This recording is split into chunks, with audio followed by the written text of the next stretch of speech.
Saudara tidak mungkin bisa mengetahui cara terjadinya Roh Kudus merubah hati kita secara nalar kita. Itu hanya diterima dengan iman.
Selamat pagi, Shalom Jemaat CCC yang dikasihi Tuhan.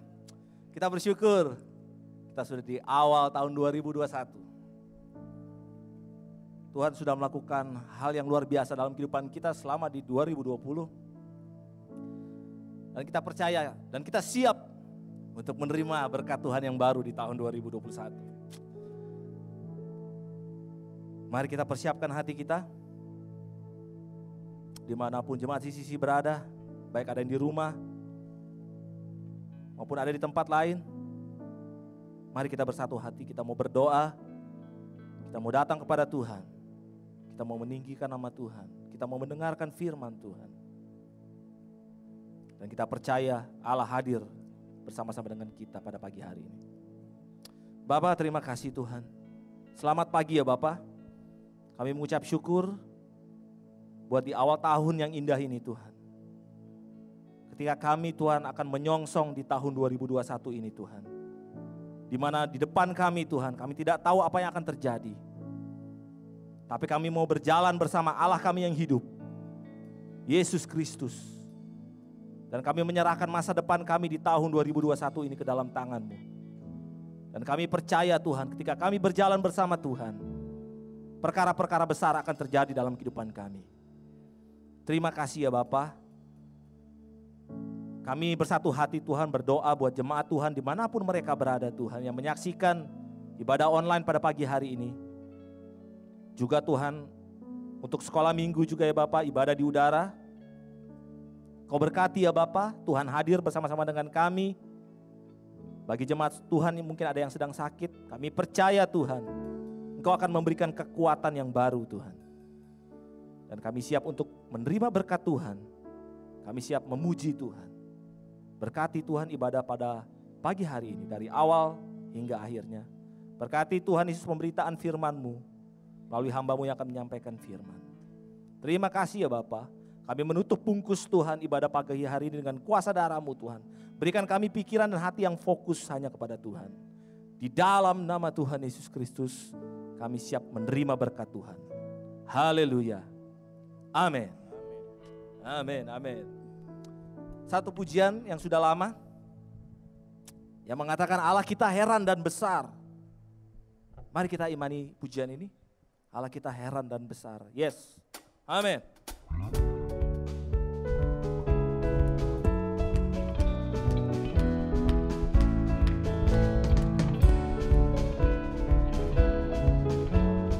Mari kita serukan.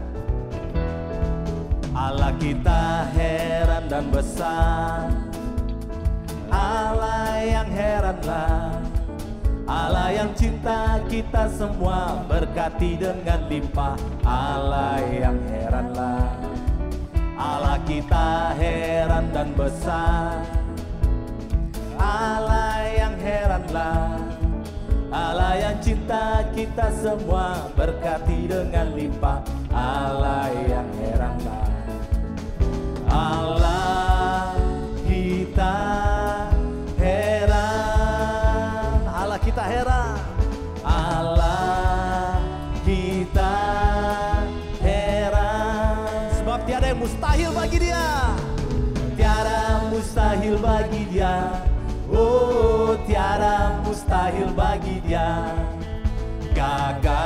perkasa, penasehat Dia. Penasehat Dia. Oh, sesungguhnya tiada, sesungguhnya tiada mustahil bagi Dia. Amin, amin, amin.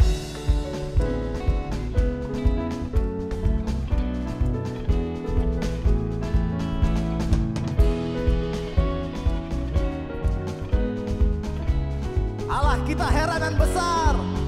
Allah kita heran dan besar. Allah yang heranlah.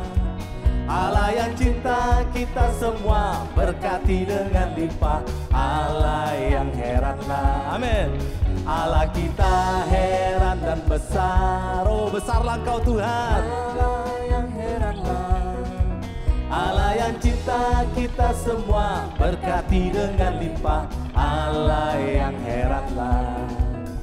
Allah kita heran. Allah kita heran.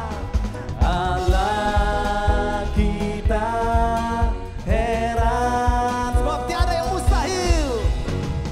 Tiada mustahil bagi Dia. Oh, tiada mustahil bagi Dia. Gagah perkasa, penasehat Dia. Penasehat Dia. Tiada, sesungguhnya tiada mustahil. Oh, tiada mustahil bagi Dia. Tiada mustahil bagi Dia. Oh, tiada mustahil bagi Dia. Gagah perkasa, penasehat Dia. Penasehat Dia. Haleluya. Tiada, sesungguhnya tiada mustahil bagi Dia. Oh, tiada, sesungguhnya tiada mustahil bagi Dia. Amin, amin. Beri pujian bagi Tuhan kita. Haleluya, haleluya. Sebab Tuhan maha besar. Dia Allah yang maha kuasa. Dialah Raja segala raja. Amin.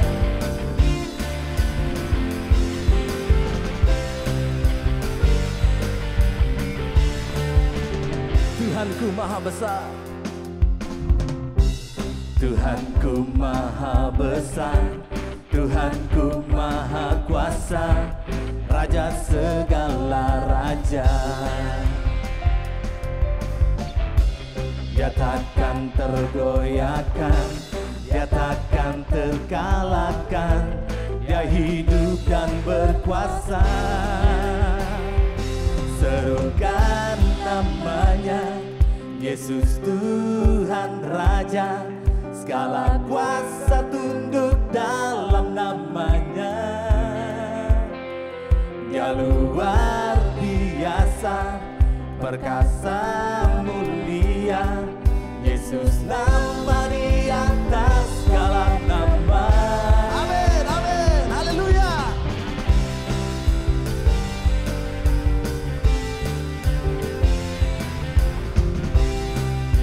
Oh, amin, haleluya.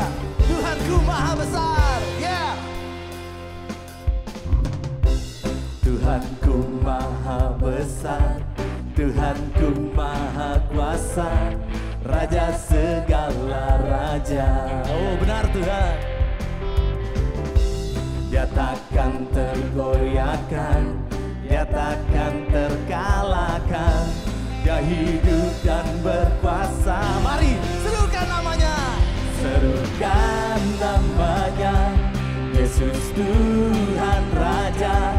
Segala kuasa tunduk dalam namanya. Dia luar biasa, perkasa. Yesus nama di atas segala nama. Haleluya, haleluya Tuhan. Oh, Engkau yang perkasa, Engkau yang mulia. Kuasamu tidak tergoyahkan Tuhan.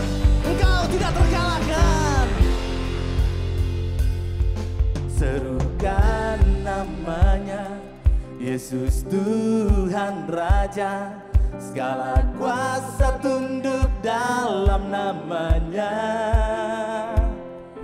Dia luar biasa, perkasa mulia, Yesus nama di atas segala nama. Serukan namanya, Yesus Tuhan Raja, segala kuasa tunduk dalam namanya.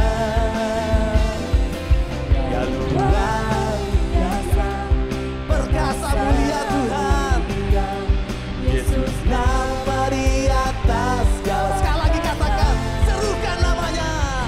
Serukan namanya, Yesus Tuhan Raja, segala kuasa tunduk dalam namanya.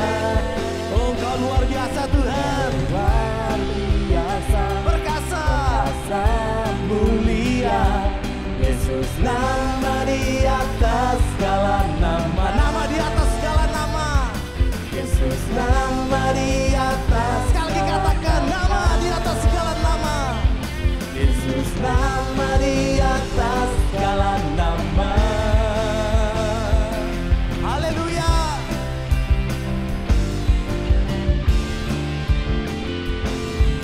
Oh, pujilah Tuhan, Allah yang mulia, Allah yang kudus. Haleluya, haleluya. Oh, terpujilah Engkau Raja di atas segala raja. Haleluya Tuhan, terima kasih Tuhan. Terima kasih Tuhan. Kami mengucap syukur karena kami menyembah Allah yang hidup. Engkaulah Raja Tuhan, penguasa langit dan bumi. Tidak ada satu kuasa pun Tuhan di bumi ini Tuhan, yang sanggup Tuhan melebihi kuasa-Mu. Haleluya, Allah yang luar biasa. Dalam sikap penyembahan kepada Tuhan, bukalah hatimu. Bukalah hatimu. Biarkan Roh Kudus berbicara di dalam hatimu melalui firman-Nya. Apa yang mau Tuhan lakukan dalam kehidupan kita, biarkan kita berserah kepada Tuhan. Haleluya, haleluya. Sebab Dialah juru selamat kita. Tuhan yang tetap setia di dalam kehidupan kita. Kita akan terus memegang janji Tuhan. Kita akan terus percayakan hidup kita ke dalam tangan-Nya. Sampai sesuatu yang besar terjadi di dalam kehidupan kita. Haleluya, haleluya. Hanya Engkau juru selamatku. Hanya Engkau juru selamatku, Tuhan Kau setia padaku.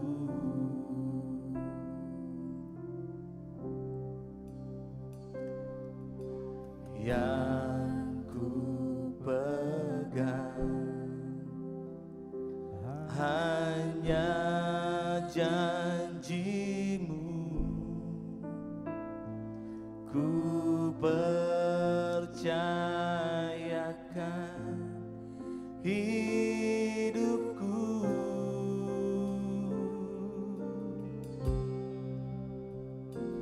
Ku sembah Kau Allahku, Bapa dan sahabatku. Kau yang pedulikan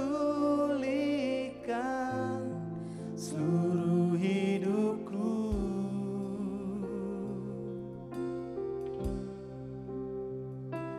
Walau lewati lembah, aku tak ditinggalkan. Yesus kekuatan di hidupku.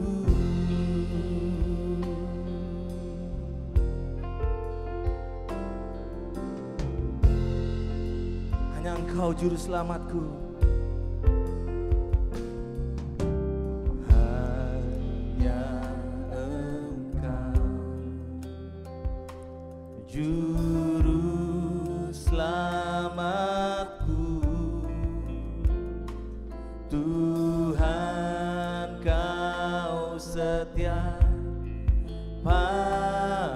padaku. Ku yakini Tuhan, ku yakini pertolongan-Mu takkan terlambat bagiku. Ku sembah Kau, ku sembah Kau Allahku, Bapa dan sahabatku. Kau yang pedulikan seluruh hidupku. Walau lewati lembah, walau lewati lembah, aku tak ditinggalkan. Yesus kekuatan di hidupku. Ku sembah Kau Allahku, haleluya Tuhan. Ku sembah Kau Allahku, Bapa dan sahabatku. Kau yang pedulikan seluruh hidupku. Oh, walau lewati lembah, aku tak ditinggalkan. Yesus kekuatan di hidupku. Dialah kekuatan dalam kehidupan kita. Yesus kekuatan di hidupku. Oh, Kaulah kekuatan kami, Yesus kekuatan di hidupku.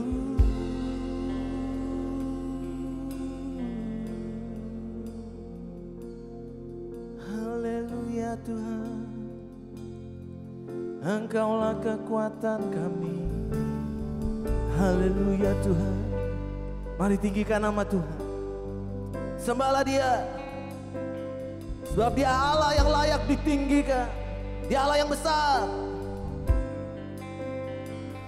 Sebab Kau besar, perbuatan-Mu ajaib, tiada seperti Engkau. Tiada seperti Engkau. Sebab Kau besar, perbuatan-Mu ajaib, tiada seperti Engkau. Tiada seperti Engkau. Sebab Kau besar Tuhan. Sebab Kau besar, perbuatan-Mu ajaib, tiada seperti Engkau. Tiada seperti Engkau. Sebab Kau besar, perbuatan-Mu ajaib, tiada seperti Engkau. Tiada seperti Engkau. Oh, sebab Kau besar Tuhan. Sebab Kau besar, perbuatan-Mu ajaib, tiada seperti Engkau. Tiada seperti Engkau. Sebab Kau besar, perbuatan-Mu ajaib, tiada seperti Engkau. seperti Engkau, tiada seperti Engkau, tiada seperti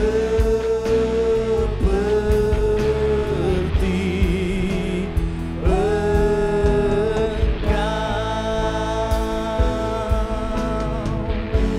Haleluya Tuhan. Oh, tiada yang seperti Engkau, tiada yang melebihi Engkau Tuhan. Oh, haleluya, haleluya. Kau Allah yang besar Tuhan, Kau Allah yang layak ditinggikan. Oh, haleluya, haleluya, haleluya Tuhan. Terima kasih Tuhan, terima kasih Tuhan. Kami persembahkan hidup kami hanya ke dalam tangan-Mu, rancangan-Mu Tuhan yang terbaik dalam kehidupan kami. Kami berserah hanya kepada-Mu Tuhan. Haleluya Tuhan. Oh Roh Kudus, lakukanlah apa yang Engkau mau lakukan dalam kehidupan kami. Haleluya Tuhan. Kami mau tunduk di bawah kaki-Mu Tuhan. Haleluya Tuhan. Oh haleluya, haleluya. Amin Tuhan. Haleluya, haleluya. Haleluya, haleluya. Datanglah kepada Tuhan. Berdoalah kepada Tuhan. Berserulah hanya kepada nama-Nya. Tuhan, kami sudah meninggikan nama-Mu Tuhan. Sekarang ya Tuhan, berbicaralah ya Bapa. Apa yang mau Tuhan Yesus, Engkau kami lakukan. Amin.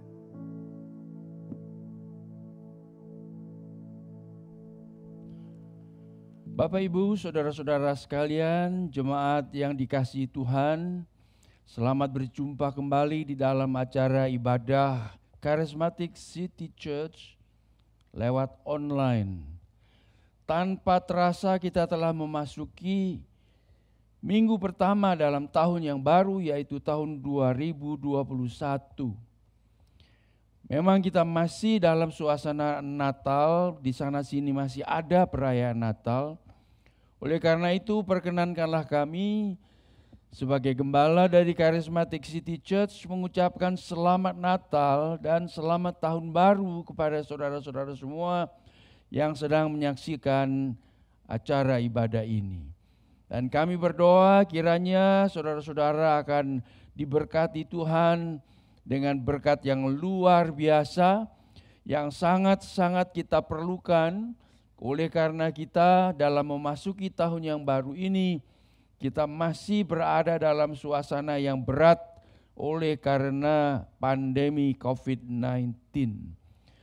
Marilah kita berdoa, minta Tuhan tolong sementara kita akan mendengarkan kebenaran firman-Nya yang dapat merubah kita, yang dapat memberkati kita, dan menolong kita semua untuk menerima apa yang Tuhan sudah sediakan. Mari kita berdoa.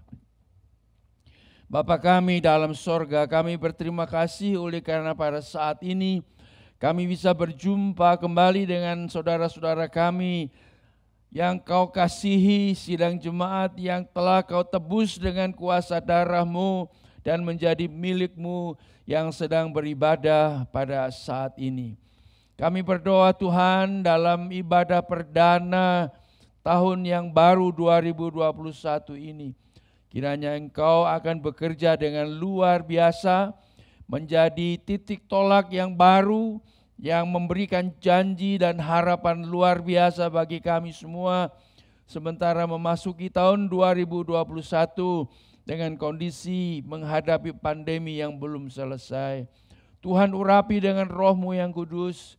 Tuhan bekerja dalam setiap keluarga yang hadir di rumah-rumah mereka, setiap pribadi yang sedang menyaksikan acara ibadah ini. Kami berdoa menyerahkan semua dalam tangan-Mu, dalam nama Tuhan Yesus Kristus, Juru Selamat kami.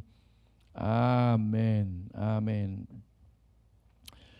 Bapak, Ibu, saudara-saudara sekalian, seperti tadi telah dikatakan bahwa kita masih menghadapi pandemi COVID-19 yang sangat luar biasa. Malahan ada berita-berita lebih lanjut baru-baru ini bahwa virus corona COVID-19 itu bermutasi dan virus yang baru itu bahkan lebih ganas lagi. Kita sungguh tidak mengerti kapan dan mengapa ini bisa terjadi.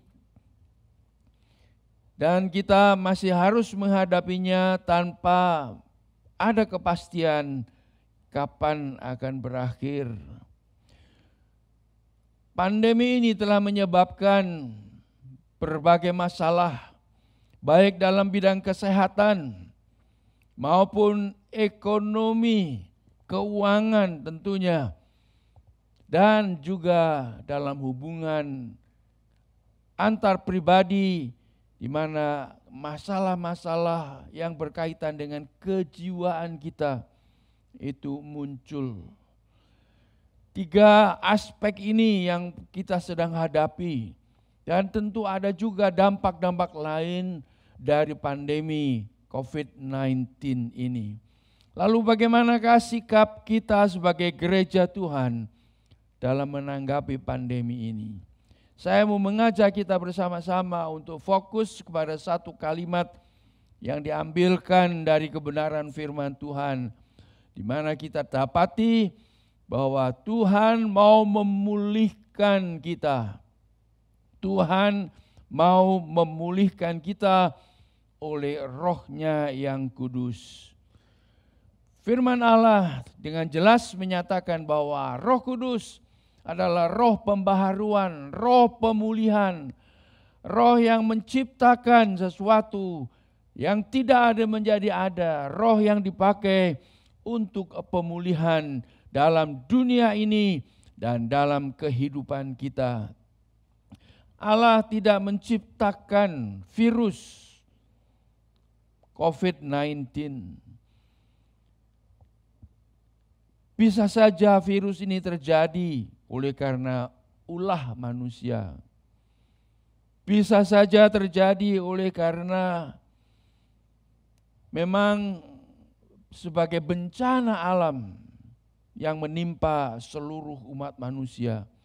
Menurut statistik katanya sudah sekitar 80 juta orang yang terpapar dengan penyakit atau virus 19 ini.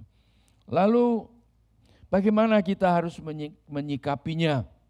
Saya mau mengajak kita bersama-sama sekali lagi untuk mengingat kepada tema yang sudah saya sampaikan, yaitu bahwa Allah mau memulihkan kita oleh Roh-Nya yang kudus, dan itu diambil dari kitab Yoel. Yoel pasal 2 ayat 23 sampai dengan 32. Ayat-ayat yang biasa dikutip berkaitan dengan hari Pentakosta ketika Roh Kudus dicurahkan ke atas para murid di Yerusalem, di dalam yang tertulis dalam kitab Kisah Para Rasul.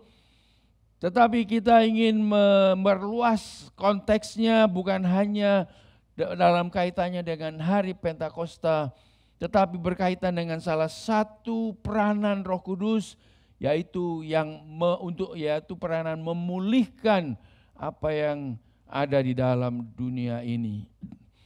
Kalau kita baca dalam Yoel 2 ayat 23 sampai dengan 32, maka kita dapati di situ ada 2 macam pemulihan. Pemulihan yang pertama yaitu pemulihan yang bersifat materi, fisik, jasmani, kebendaan yang ada di dunia ini, dan pemulihan yang kedua yang bersifat rohani, batiniah, yang dikerjakan keduanya oleh Roh Kudus. Kita akan mempersingkat pembacaan ayat-ayat ini, tetapi saudara-saudara bisa melihatnya lebih lanjut dalam bacaan pribadi. Kita lihat saja mulai dari ayat yang ke-23 dari Yoel pasal 2. Hai Bani Sion, bersorak-soraklah dan bersukacitalah karena Tuhan Allahmu, sebab telah diberikannya kepadamu hujan pada awal musim dengan adilnya, dan diturunkannya kepadamu hujan pada awal dan hujan pada akhir musim seperti dahulu.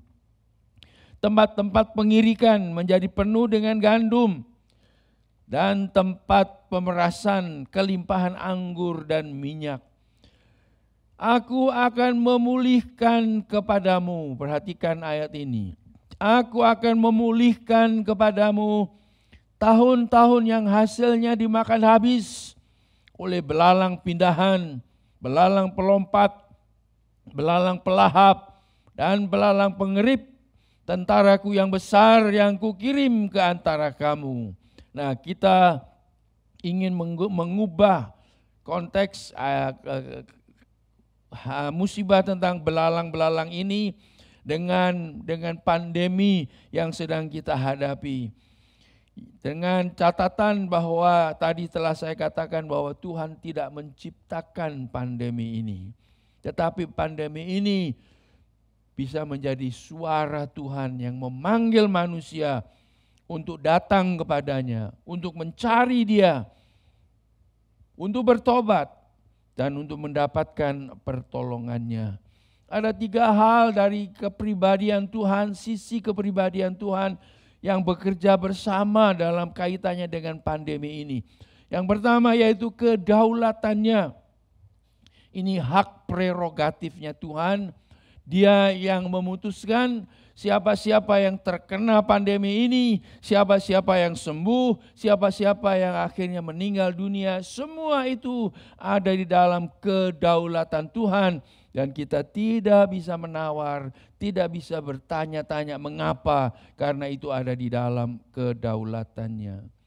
Tetapi Tuhan tidak bekerja hanya berdasarkan kedaulatannya saja. Dia juga Allah yang penuh dengan kasih sayang. Dan di dalam kasih sayangnya inilah Dia berempati dengan penderitaan kita. Dia berempati dengan segala kesulitan kita. Dan Dia mendengar doa-doa kita. Oleh karena itu kita mendengar berita, kesaksian-kesaksian bagaimana Tuhan menyembuhkan mereka yang sakit, yang terpapar oleh COVID-19 ini, disembuhkan oleh Tuhan. Dan itu bukan berarti bahwa Tuhan pilih kasih yang satu meninggal, yang lain sembuh. Tetapi Allah di dalam kasih-Nya bekerja untuk menyembuhkan orang-orang yang berseru kepadanya. Lalu yang ketiga, untuk mengimbangi kedua aspek ini, yaitu Allah bekerja di dalam keadilan-Nya. Keadilannya artinya Allah bekerja sesuai dengan kebenarannya. Artinya bahwa keputusan Allah tidak pernah salah. Keputusan Allah selalu benar, selalu yang terbaik. Jadi kedaulatan Allah, kasih Allah, dan keadilan Allah bekerja bersama-sama yang kita lihat di dalam musim pandemi ini. Kembali kepada perikop Yoel tadi, maka kita dapat di dalam ayat-ayat yang sudah dibacakan tadi, Allah memulihkan soal musim-musim hujan pada awal, hujan pada akhir. Allah juga memulihkan masalah ekonomi, gandum, tempat pemerasan, dan sebagainya. Dan kita ketahui bahwa ayat-ayat ini menunjukkan bahwa Allah bekerja untuk memulihkan. Tujuannya dalam ayat yang ke-27, kamu akan mengetahui bahwa aku ini ada di antara orang Israel, dan bahwa aku ini Tuhan adalah Allahmu, tidak ada yang lain, dan umatku tidak akan menjadi malu lagi untuk selama-lamanya. Bapak, Ibu, saudara-saudara sekalian, kami melihat bagian pertama ini pemulihan dalam bidang materi, dalam bidang jasmani, dalam bidang fisik yang dikerjakan oleh Roh Kudus yang menyangkut dengan masalah ekonomi, masalah kesehatan, masalah keuangan, dan bahkan masalah pemerintahan. Kalau kita baca dalam ayat-ayat sebelumnya, bangsa Israel dilepaskan dari musuh-musuhnya. Jadi mengapa kita ingin membicarakan mengenai pemulihan di awal tahun ini? Karena kita percaya bahwa apabila kita berdoa meminta pertolongan Tuhan, berjalan di dalam kehendak Tuhan, maka Tuhan dalam belas kasihan-Nya akan memulihkan kita. Mengapa dunia secara fisik perlu dipulihkan? Kalau kita baca dalam Kejadian pasal 1 ayat 1 sampai dengan 2, kita baca, kita dapat di bawah pada mulanya Allah menciptakan langit dan bumi. Bumi belum berbentuk, kosong, gelap gulita menutupi samudera raya, dan Roh Allah melayang-layang di atas permukaan air. Berfirmanlah Allah, jadilah terang, lalu terang itu jadi. Sejak dari awal mulanya, di dalam ayat yang kedua dari kitab Kejadian ini, kita dapati Roh Allah melayang-layang di atas permukaan laut, di atas permukaan air untuk membawa pemulihan, mendatangkan pemulihan. Allah tidak sedetik pun melupakan ciptaannya. Karena kalau Dia biarkan ciptaannya, maka alam semesta ini seketika itu juga akan hancur. Di dalam kitab Ibrani pasal 1 ayat 2b dan 3 di situ kita dapati bahwa Yesus Kristus, firman itu yang telah menciptakan alam semesta ini adalah cahaya kemuliaan Allah dan gambar wujud Allah, menopang segala sesuatu yang ada dengan firman-Nya yang penuh kekuasaan. Jadi dari awal mula kitab suci memberitahukan bahwa Allah, firman-Nya dan Roh Allah bekerja bersama-sama menciptakan alam semesta, merawat, memelihara alam semesta, dan itu termasuk memulihkan. Mengapa perlu dipulihkan? Bapak Ibu saudara-saudara sekalian, yang menjadi masalah adalah manusia menganggap bumi ini miliknya. Padahal bumi dengan segala kekayaannya adalah milik Tuhan karena Tuhan penciptanya. Manusia hanya diberi hak mengelola ciptaan Tuhan, bukan menguasainya untuk kepentingan dirinya sendiri. Dalam Kejadian 1:26 Tuhan berfirman, baiklah kita menjadikan manusia menurut gambar dan rupa kita, supaya mereka berkuasa atau mengelola atas ikan-ikan di laut, burung-burung di udara, dan atas ternak dan atas seluruh bumi ini, dan atas segala binatang melata yang merayap di bumi. Sayang, nafsu serakah manusia yang dilahirkan oleh keinginan-keinginannya yang berdosa, ingin menguasai bumi, merampas menjadi miliknya. Bumi dimanfaatkan, dikuras habis-habisan kekayaannya, dan dirusak untuk keuntungan materi. Umat manusia sendiri akhirnya mengalami dampak yang merugikan. Bencana-bencana alam sering terjadi karena ulah manusia. Misalnya banjir besar terjadi karena hutan-hutan digunduli. Penderitaan manusia korban banjir dengan segala penyakit yang ditimbulkan menjadi musibah yang tidak terelakkan. Gereja harus menyuarakan kehendak Tuhan agar manusia merawat bumi dan tidak merusaknya. Bukan saja manusia serakah untuk menguasai bumi dengan membawa dampak kehancuran kepada bumi ini, tetapi manusia juga ingin berkuasa atas sesamanya. Perhatikanlah perlombaan senjata yang mematikan sekarang ini sudah pada tahap yang mengerikan. Apalagi dengan kemajuan teknologi yang sangat canggih dewasa ini, manusia bisa membinasakan bumi ini. Kita juga mendengar adanya kejahatan yang dilakukan oleh manusia di luar peri kemanusiaan, bahkan dilakukan demi atau atas nama agama, untuk memperoleh kekuasaan yang sifatnya fana dan sementara. Tuhan ingin memulihkan bumi ini dari segala tindakan manusia yang merusaknya. Pemulihan materi ini termasuk bumi hasil tanah, tumbuh-tumbuhan dan buah-buahannya, dan bahkan juga hasil tambangnya. Bumi tidak dibiarkan mengambil jalannya sendiri. Tuhan pencipta bumi dan semesta alam mempunyai kedaulatan di atasnya. Bumi tidak sekedar bergantung kepada musim-musim saja, tetapi ada tenaga, perhatikanlah, ada tenaga, ada energi yang tadi saya sebut-sebut, Roh Allah yang menggerakkan semua kehidupan di bumi ini. Roh Allah melayang-layang di atas seluruh bumi. Kekuatan alam yang dahsyat seperti gempa bumi, gunung meletus, tsunami dan sebagainya berada di dalam kekuasaan Tuhan. Jadi dalam Yoel pasal 2 ayat 25 sampai 27 tadi kita telah melihat rencana Allah untuk memulihkan bumi dengan tujuan supaya manusia akan mengakui Allah sebagai pencipta alam semesta, mengakui Allah sebagai penciptanya. Dengan konteks pemikiran seperti itu, mari kita masuk kepada implementasinya. Perhatikanlah bahwa kita masih membicarakan mengenai pemulihan bumi secara fisik. Dalam implementasinya, kita percaya bahwa Allah tidak membiarkan bumi dikuasai manusia sesuai keinginannya. Artinya Allah bekerja dalam dunia materi, dunia fisik, dan Dia yang menentukan jatuh bangunnya, pemerintahan, kerajaan dunia ini, termasuk setiap orang yang berkuasa. Semua silih berganti menjalankan peranannya untuk memenuhi rencana Allah. Dan ini juga berarti bahwa Allah bekerja dalam seluruh aspek kehidupan manusia, termasuk di dalam dunia kehidupannya sehari-hari, baik itu ekonomi, baik itu kesehatan, baik itu pendidikan, baik itu rencana-rencana yang sekarang sedang dijalankan dan rencana-rencana yang akan datang.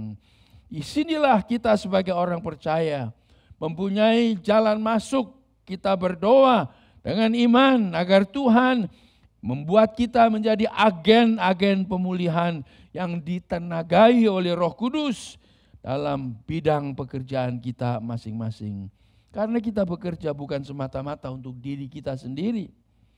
Kalau kita percaya bahwa pekerjaan kita adalah amanah yang Tuhan berikan kepada kita, maka kita akan memakai pekerjaan kita untuk memuliakan Dia sehingga terjadi pemulihan itu. Tetapi kita menyadari bahwa kemungkinan sekali terjadi pada saudara-saudara yang menghadapi kemunduran, kegagalan, kemacetan dalam bidang pekerjaan. Untuk itu saya akan mengajak kita kembali melihat dalam ayat yang ke-25. Ini adalah janji Tuhan untuk saudara. Allah berjanji, aku akan memulihkan kepadamu tahun-tahun yang hasilnya dimakan habis oleh belalang, pindahan, belalang perompat dan sebagainya. Yang saya singkat di sini, dimakan habis oleh musibah, mungkin oleh pandemi COVID-19. Aku akan memulihkan kepadamu tahun-tahun yang hasilnya dimakan habis oleh musibah-musibah yang terjadi, termasuk pandemi COVID-19. Apakah kita bisa percaya bahwa Tuhan berkuasa melakukan hal ini? Lalu bagaimana hal itu bisa terjadi? Ini berkaitan dengan pemulihan yang kedua, pemulihan rohani. Tadi kita bicara mengenai pemulihan fisik, pemulihan materi. Sekarang kita bicara mengenai pemulihan rohani. Perhatikanlah bahwa dalam firman Tuhan kalau kita pelajari bagaimana Allah bekerja, Dia selalu mengutamakan dunia rohani. Allah bekerja memulihkan secara rohani. Karena pemulihan rohani itu menjadi landasan untuk pemulihan lainnya. Kalau pemulihan rohani tidak terjadi, maka nampaknya kita juga tidak bisa mengalami pemulihan secara materi, pemulihan secara fisik, pemulihan secara jasmani. Bagaimana Allah memulihkan? Nah, ini kita baca di dalam kitab Yoel pasal yang kedua ayat 28 sampai dengan 32. Perhatikanlah nubuat-nubuat yang penting ini yang menjadi sarana atau menjadi nubuatan yang kemudian dia direalisir oleh Tuhan untuk pemulihan rohani. Allah mencurahkan rohnya untuk bekerja dalam setiap manusia untuk memulihkan pribadi-pribadi dan pada gilirannya memulihkan dunia ini. Saya bacakan dari kitab Yoel 2:28 dan seterusnya. Kemudian daripada itu akan terjadi bahwa aku akan mencurahkan rohku ke atas semua manusia. Maka anak-anakmu laki-laki dan perempuan akan bernubuat, orang-orangmu yang tua yang akan mendapat mimpi, teruna-terunamu akan mendapat penglihatan-penglihatan, juga ke atas hamba-hambamu laki-laki dan perempuan akan kucurahkan rohku pada hari-hari itu. Ayat yang ke-30, aku akan mengadakan mujizat-mujizat di langit dan di bumi, darah dan api dan gumpalan-gumpalan asap.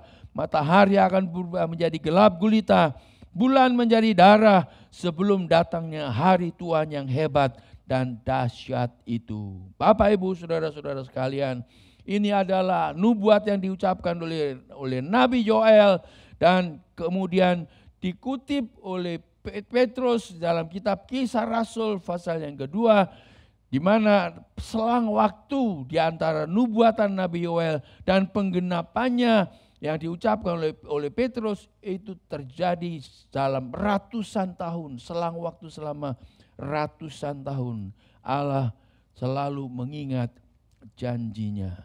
Sekali lagi, kalau kita baca di dalam kitab Kisah Rasul pasal yang kedua, Kisah Rasul pasal yang kedua, di situ kita baca ayat yang ke-17, kutipan yang persis sama seperti yang diucapkan oleh Nabi Yoel. Akan terjadi pada hari-hari terakhir, demikianlah firman Tuhan bahwa aku akan mencurahkan rohku ke atas semua manusia dan seterusnya. Jadi Bapak, Ibu, saudara-saudara sekalian, bagaimana terjadinya pemulihan? Pemulihan itu terjadi ketika Roh Kudus dicurahkan ke atas dunia ini, baik ke atas bumi yang bersifat fisik ini, maupun khususnya ke atas manusia, dan terjadi pemulihan secara rohani. Bapak, Ibu, saudara-saudara sekalian, kita perlu bertanya bagaimana Roh Kudus akan memulihkan alam semesta ini, memulihkan manusia yang sekian miliar jumlahnya ini. Untuk itu saya akan mengajak kita lihat di dalam kitab Yehezkiel pasal yang ke-36. Yehezkiel pasal yang ke-36. Dan kita akan baca dari ayat yang ke-25 sampai dengan 27. Perhatikanlah, ini yang dikerjakan oleh Roh Kudus untuk memberikan atau memproses pemulihan itu, yang terjadi bukan hanya dalam dunia ini, tetapi juga di dalam kehidupan kita masing-masing. Yehezkiel 36 ayat 25, firman Tuhan mengatakan begini. Aku akan mencurahkan kepadamu air jernih yang akan mentahirkan kamu dari segala kenajisanmu dan dari semua berhala-berhalamu. Aku akan mentahirkan kamu.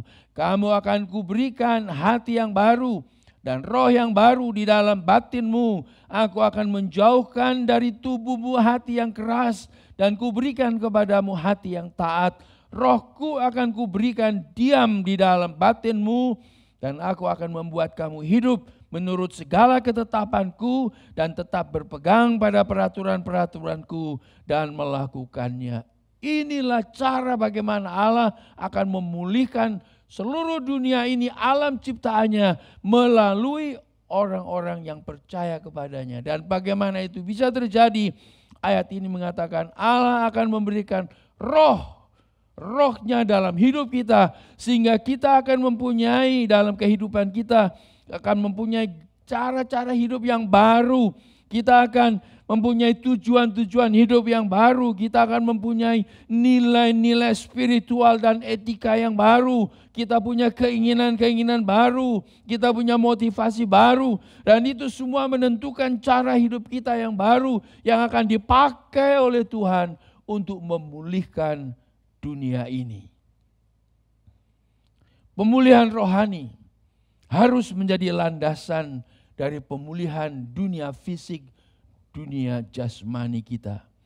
Roh Kudus memang mengerjakan keduanya, tetapi Dia mendahulukan yang rohani daripada yang jasmani. Mengapa? Oleh karena yang rohani itu sifatnya kekal, sedangkan yang jasmani, yang fisik itu sifatnya fana atau sementara.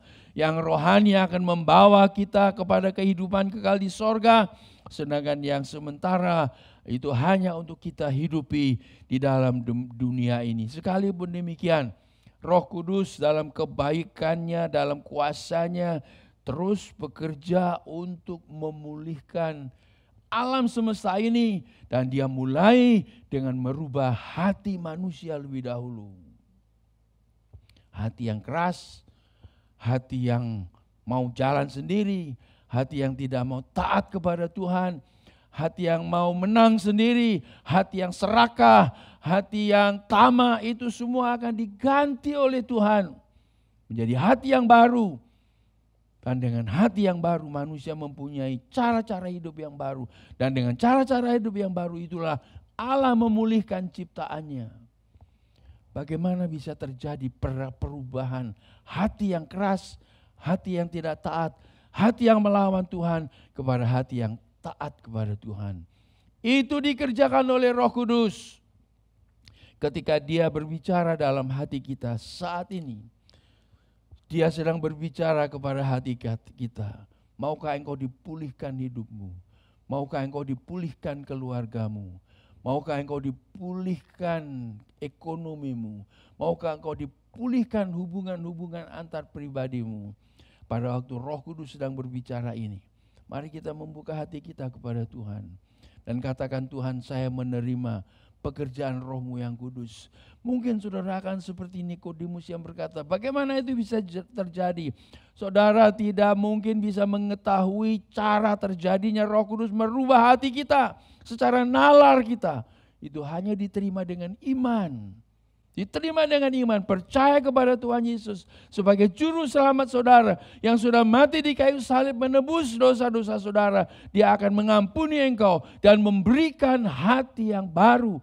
Dan dengan hati yang baru saudara akan mempunyai hidup yang baru. Dan dengan hidup yang baru itu Allah akan memulihkan kehidupan saudara.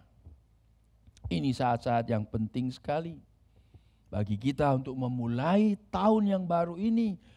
Dengan pembaharuan batin kita, pembaharuan hati kita, yang tentu akan berpengaruh juga kepada pembaharuan cara kita berpikir, cara kita bekerja, cara kita menjalankan kehidupan ini.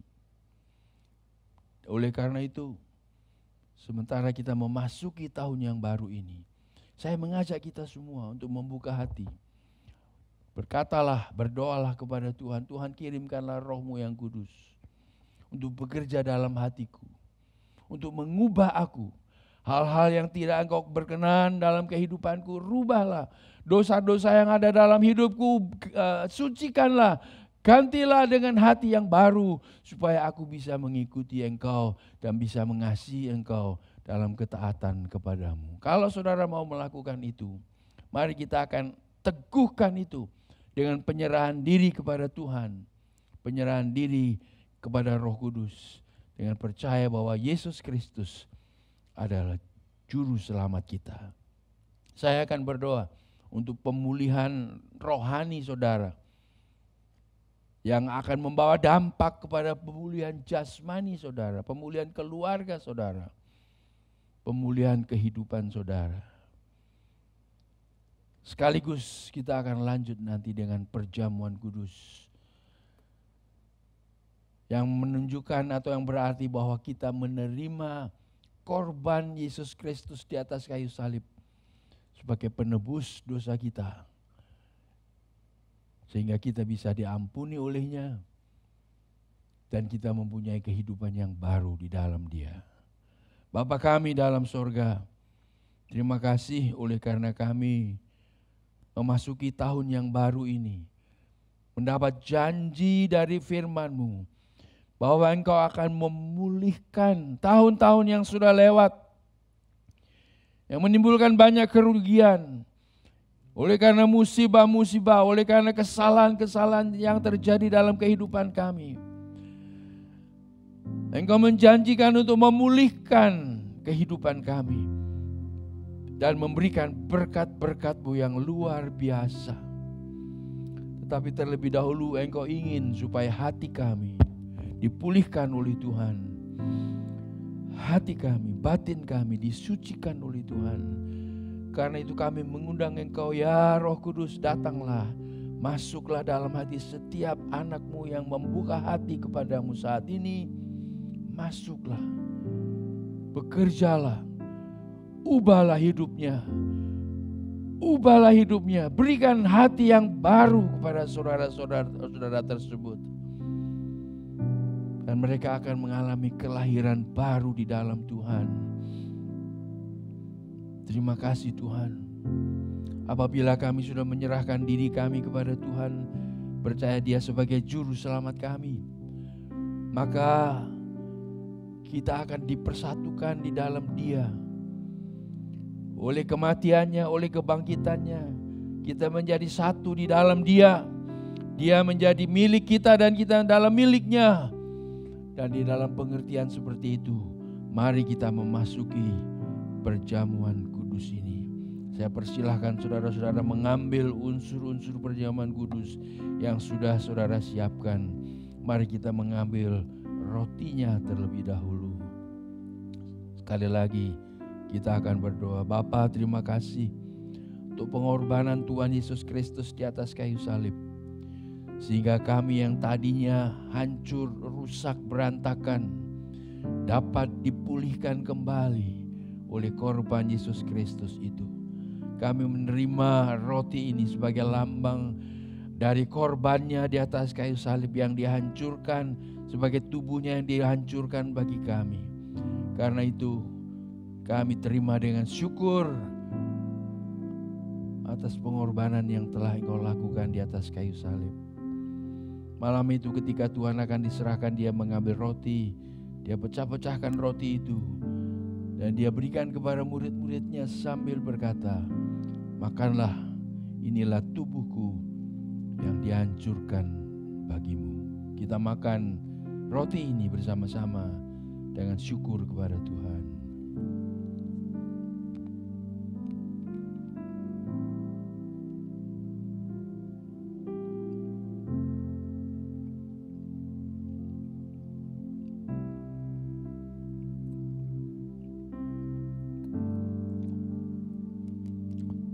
Silakan diambil cawan minumannya.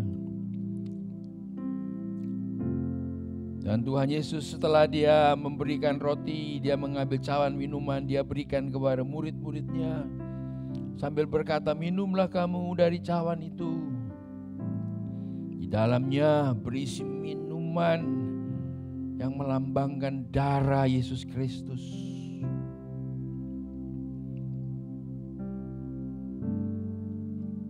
Dan darahnya itu mempunyai kuasa yang luar biasa.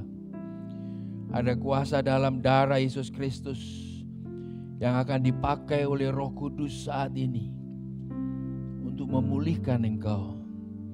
Saya akan berdoa khusus untuk pemulihan saudara-saudara, pemulihan kesehatanmu, pemulihan ekonomimu, pemulihan pekerjaanmu, pemulihan pendidikanmu, pemulihan yang lain yang saudara dambakan dari Tuhan, dikerjakan oleh Roh Kudus dengan kuasa darah Yesus Kristus. Mari kita berdoa. Terima kasih Tuhan, karena Engkau menjanjikan pemulihan dan Engkau berkuasa untuk melakukannya. Kami percaya kuasa darah Yesus Kristus yang sanggup memulihkan kami dari segala hal yang membuat kami menderita. Dari sakit penyakit kami dipulihkan, disembuhkan. Dari kemunduran dalam bidang pekerjaan, dalam hubungan antar pribadi, dalam masalah, dalam kehidupan keluarga. Kemunduran, kemacetan yang terjadi.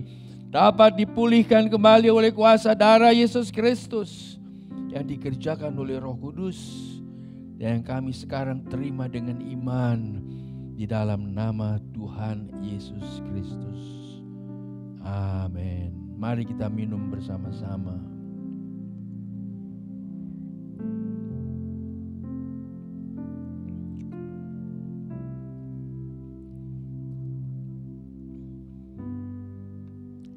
Nikmatilah hadirat Tuhan di tempat di mana saudara berada, karena Dia ada di situ juga.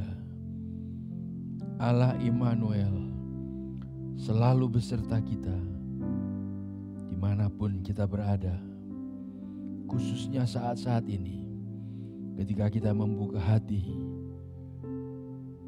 untuk datang kepadanya.